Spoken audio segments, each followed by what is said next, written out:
Portanto, surge aqui com um canal no YouTube. O meu nome é André Ventinhas. Eu, portanto, sou técnico de turismo na Câmara.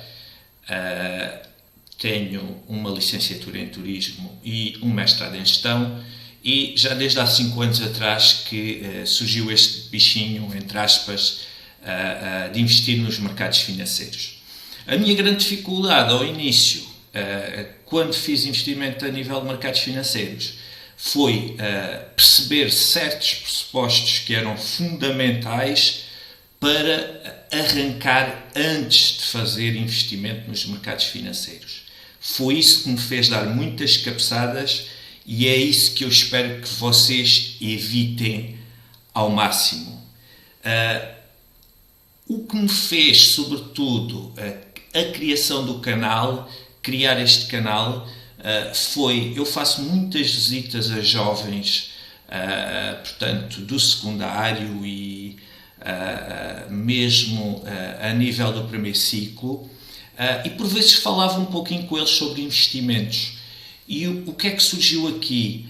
Às vezes falava com eles sobre o dinheiro e sobre a inflação e sobre certos termos, e o que os jovens me diziam era o seguinte: porque é que nós não damos isso nas escolas? E, portanto, isso deixou-me um pouco sensibilizado e é um pouco daquilo que eu sei que quero passar, portanto, de uma forma, num conceito mais de vos facilitar, portanto, este termo que temos de descomplicar, ou seja, de criar aqui uma facilitação no processo de entendimento daquilo que é a história do dinheiro, a inflação e o próprio funcionamento da economia e das finanças em si. Portanto, vamos começar aqui com uma frase de um economista. Ele não é bem economista, é um gestor de carteiras, nome Rei Dalio, em que é muito importante nós saber que o que não sabemos é muito mais que aquilo que sabemos. Este é o espírito que eu trago para aqui. Portanto, critiquem, ponham questões. Eu próprio não sei muito mais, como diz esta frase, que é aquilo que sei. Portanto, o que é fundamental é evoluir todos os dias e aprender todos os dias. É o espírito que temos neste canal. Nós não vemos o mundo como ele é, vemos o mundo como nós somos. É uma frase que eu também trago sempre no arranque das nossas sessões, porque o mundo é visto através dos nossos sentidos e cada pessoa vê o mundo de uma forma diferente. E é na junção daquilo que é os pensamentos e a transmissão de conhecimentos entre as várias pessoas que nós conseguimos juntar peças e evoluir todos os dias um pouquinho, ou seja, vencermos a nós próprios todos os dias um pouquinho e não na expectativa de vencer o outro numa competição como este mundo muito materializado vive. Para que serve o dinheiro? Esta é uma das grandes questões que as pessoas por vezes não pensam sobre isto. O dinheiro é uma unidade de conta, é um meio de troca e é uma reserva de valor. Será que ele ainda é uma reserva de valor? Isto é a questão que eu ponho para todos nós pensarmos um pouquinho. Os nossos avós, se depositassem 100 euros no banco, no passado, digamos assim, eles, ao final de um ano, ganhavam 8 euros por cada 100. Porque o banco pagava 8% pelos depósitos que se faziam. Isso sucede hoje? Não. Hoje pagamos taxas, pagamos comissões, portanto, pagamos um mundo e temos uma inflação de 10%. Portanto, aquilo que eu quero transmitir é as pessoas, sobretudo nos tempos que correm, elas compram títulos do Tesouro, têm um imposto escondido que é a inflação, elas ganham 1 a 2% sobre esses títulos que têm depositados e, portanto, compram títulos de dívida pública, mas depois, se descontarmos a inflação, elas ainda estão a pagar 8 ou 7% para ter, portanto, dívida governamental. Ou seja, portanto, a pessoa está a pagar para poupar.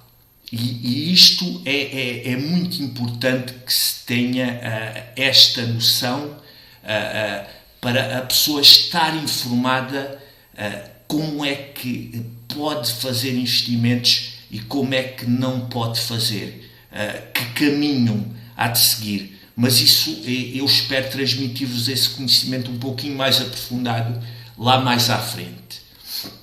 O processo agora é mesmo simplificar. Portanto, nós tínhamos dinheiros primitivos na antiguidade, pedras, sal, gado, conchas. O objetivo sempre no campo da escassez e da portabilidade. Na antiguidade também, portanto, havia essas formas primitivas, mas havia uma grande dificuldade. Era difícil medir preços e rácios e portanto, haviam mais guerras e mais situações acerca dos meios de troca. Portanto, depois tivemos os metais monetários, aqui já o ferro e o cobre, com uma durabilidade, portanto, produzidos numa larga escala e suscetíveis até de corrosão, e depois tínhamos os metais monetários dos deuses, que são metais preciosos, que são mais difíceis de deteriorar e são metais mais raros, que é o caso do ouro, principalmente, e da prata, que surgiu também nesta altura. O declínio de Roma, na Idade do Ouro, tem precisamente o mesmo problema que nós estamos a atravessar nos tempos que correm. Portanto, na República Romana tínhamos o denário, no Império Romano chegou o áureo e depois eu chamo aqui a loucura dos nerds porque de facto chegámos a um sistema monetário em que antigamente se cunhava menos ouro e se acrescentava mais moeda ou mais cobre ou outro tipo de materiais, e lá estava a inflação escondida a aparecer e o poder de compra das pessoas a baixar. Ora, hoje, esta inflação escondida, este imposto escondido, nós mais à frente vamos ver como é que ele é aplicado através do chamado papel moeda, que é a máquina de imprimir dos governos de hoje. Só para vocês terem uma noção, até 2008, o Banco Central Americano e o Banco Central Europeu tinham cerca de 2 trilhões de euros e 2 trilhões de dólares nos balanços. Portanto, cada euro ou cada dólar que é criado a nível dos balanços, portanto, que é acrescentado aos balanços quer do BCE, quer do FED, ele tem de ser pago por alguém. Portanto, a partir do momento em que se deu o Covid e até antes disso, o Banco Central Europeu e o FED chegaram aos cerca de 9 trilhões de dólares e 9 trilhões de euros. Agora, com o chamado aperto monetário das taxas de juros que todos estamos a sentir, é que esses balanços estão a ser reduzidos. Mas quem é que está a pagar este preço? É a pergunta que eu também deixo no ar. Temos 2 tipos de inflação, já vimos aqui. A desvalorização do valor do dinheiro, cada dólar ou euro lançado numa economia vai ser pago por alguém, e quem é esse alguém? Mais à frente vamos entender que é o mais vulnerável e o mais pobre que vai pagar. Aqui, de 2008 até 2020, eu já falei sobre isto, através dos gráficos que visualizamos, os 8 a 9 trilhões de euros e 8 a 9 trilhões de dólares. A primeira passagem é para bancos e sistema financeiro, depois chega à classe política e só depois de muito usado e com velocidade de moeda em alta escala é que vai chegar ao cidadão comum, e ainda por cima, por vezes na forma de empréstimos ou na forma de crédito, em que o cidadão comum fica a pagar dívida. O rasto e a forma em que o uso do dinheiro é feito não é fácil, mas também não é impossível de apurar. Nós chamamos que os bancos têm um chamado sistema repurchasing marking, em que eles próprios fazem entre eles trocas no overnight.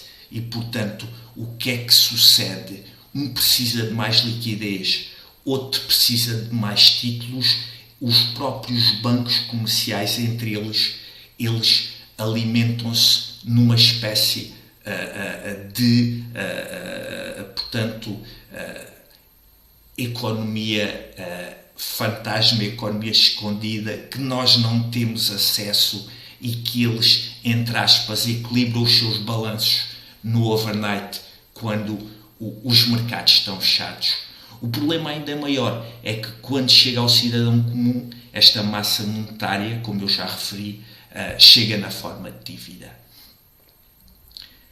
O segundo tipo de inflação abunda normalmente pela escassez dos produtos, derivada de fenómenos naturais, anormais, guerras, como estamos a passar com a guerra da Ucrânia, pandemias, etc.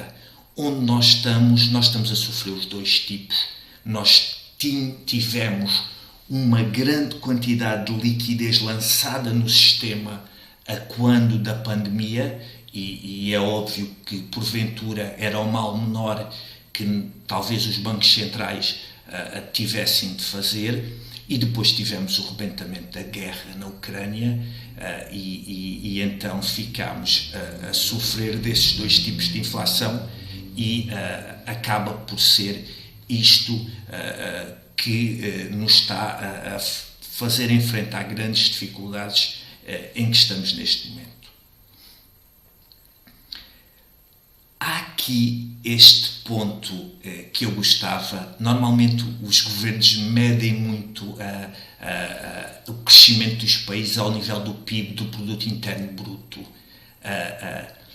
Eu acho que esta forma de Ray Dalio tem de medir é muito mais simples e dá-nos uma melhor ideia do que é a inflação. Ou seja, nós temos um número de produtos e serviços que uma economia de larga escala, podemos até falar do mundo, detém, a dividir pela quantidade de massa monetária no sistema. A massa monetária no sistema, aqui incluímos também o crédito, porque o crédito acaba por ser dinheiro, vale o mesmo que dinheiro, apesar de ser dívida. Ela compra os produtos e os serviços que existem no sistema. Portanto, quando temos uma quantidade de massa monetária no sistema maior que é o número de produtos e serviços, é normal que a desvalorização da moeda torne o fenómeno da inflação ainda mais sentido. E isto, aliado com o fenómeno da escassez dos produtos, advindos também de gás natural, energias, advindos do problema da guerra, torna a inflação ainda, portanto, um fenómeno muito mais difícil, e sobretudo para as famílias mais vulneráveis. Não se esqueçam deste pormenor, que quando falamos aqui de crédito, ele desdobra-se e transforma-se em dívida. aqui um agradecimento por terem assistido. Vamos continuar a transmitir vídeos regularmente. Venham comigo, venham compreender um pouco melhor o que vos rodeia a nível do funcionamento da economia e a nível daquilo que são as finanças e o próprio uso do vosso dinheiro, e de certo que tanto eu como vocês vamos aprender muito. Não se esqueçam de carregar no sininho, portanto, para receber todas as notificações. Se acharem que vale a pena, carreguem no like e façam perguntas. Eu responderei àquelas que puder.